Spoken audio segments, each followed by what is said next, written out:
Okay, for those of you out there that have little clumps of metal clay and need to rehydrate it, may not be as easy as just pushing on it and making it form into powder. So you may have to take what I have is a coffee grinder to grind those chunks into powder.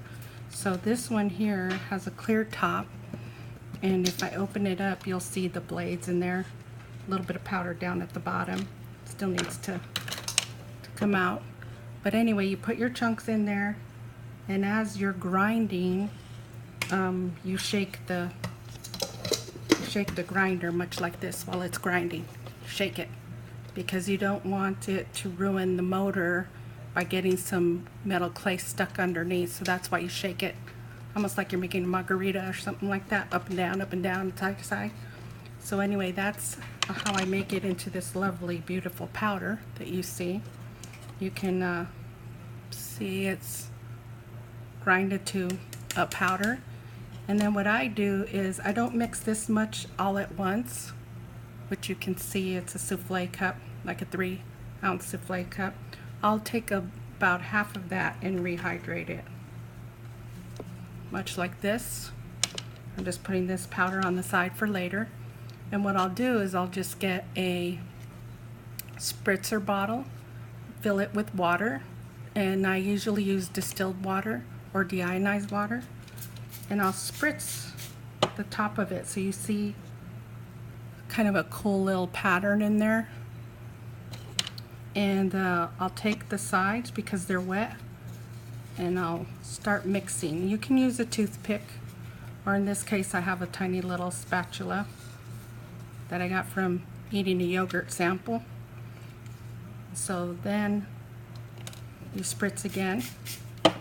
I went 1, 2, 3, and then I just keep mixing it. Again, 1, 2, 3, mix it again. You can see that has a few bits and pieces of clay that are starting to stick to each other.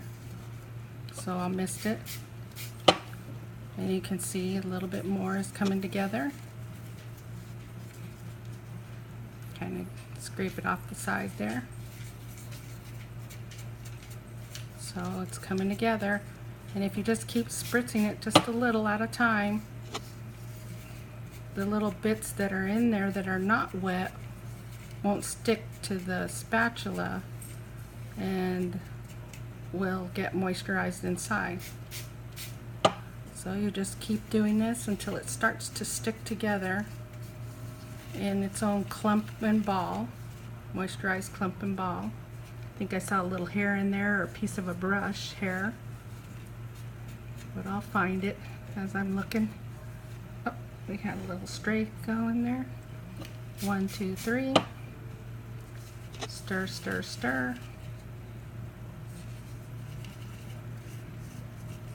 And you're starting to see it come together. 1. Oh, I see the little fiber. Yay, I got it. And we just stir, stir, stir, and see how it's starting to come together. And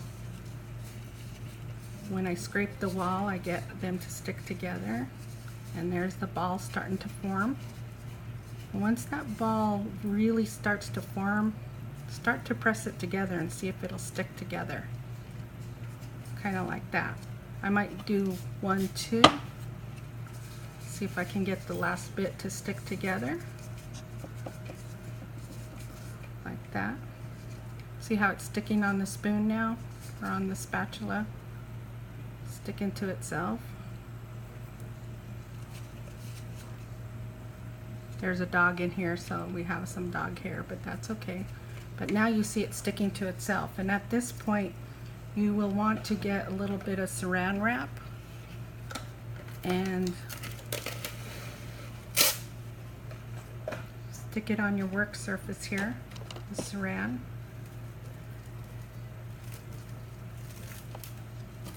And then stick stuck together. You don't even have to get your hands sticky with it. You just pull it off using the saran like that. Put the tub to the side and then start to move. Sorry about my blue fingernails. I have blue hair now, so my fingernails turn blue. And of course they are dirty on the inside as well from the metal clay. But pretty much you just can move it in and out of the bag like this. Open it up, push. And what you're doing when you're doing this is you're pushing all the moisture into the binder that's in there that was once dry. And then what I do is I think I will get another piece of saran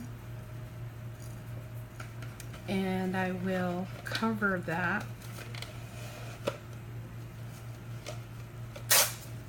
with the saran, and then I'll use my rolling pin to press it into itself a little further like that. It's doing a good job sticking to itself. If it does that, it's still not ready to use because you can see that it's not smooth, that it's kind of gritty. But once you let it rest, it should come to a ball and be just fine for you to use. And so once in a while I'll do this and get it off so that it mixes up really well. And once it's not too sticky and smooth, I will roll it in my hands and get it ready to kind of rest for a few minutes in the plastic wrap. I'll store it a little bit for as long as I can. If I want to use it right away, that's not an option. And most of the time, if I want to use it right away, I use it for things that don't need too much sturdiness to them, like earrings, or I'm going to be making some armature stuff on my armature, and those don't need a whole lot of smooth clay. They can be this type of clay, but pretty much if you let it rest, it becomes, you can already see it's becoming smoother and smoother as I roll it out. So I can get it to stick to itself. That's a good thing, because it's more powerful to stick to itself than the saran. That will be a good thing. So you just repeat this until you can roll it in your hands, and I just put a little moisture on my hands with the spritzer, spread it into my hands, and then I press and roll, press and roll, press and roll. And a little bit of clay comes on my hands, but it shouldn't be too much, and it'll come right off as I roll this moisturized clay. Okay? You can see what's happening, and that's not a big deal. You can just kind of scrape it off, put it back in the ball, and because now it's sticking to itself, you can just roll it up. See how smooth it is now? And leave it in this wrapper for a little bit of time so that it kind of acclimates, gets infused with the water through and through, and you'll be able to use it within probably half an hour. And that's how you do it. And you can store it away in its original pouch, much like let's see, I have the original pouch right here. Original pouch. I can store it away in there and it'll last a long time as long as I put a little moisture in the pouch. Right now you can see that this pouch has some new in it, but I can throw this one in there, spritz a little bit in there, and store it away for another day. And I still have even more to rehydrate. I hope this helps you to learn how to get that dry clay back to clay.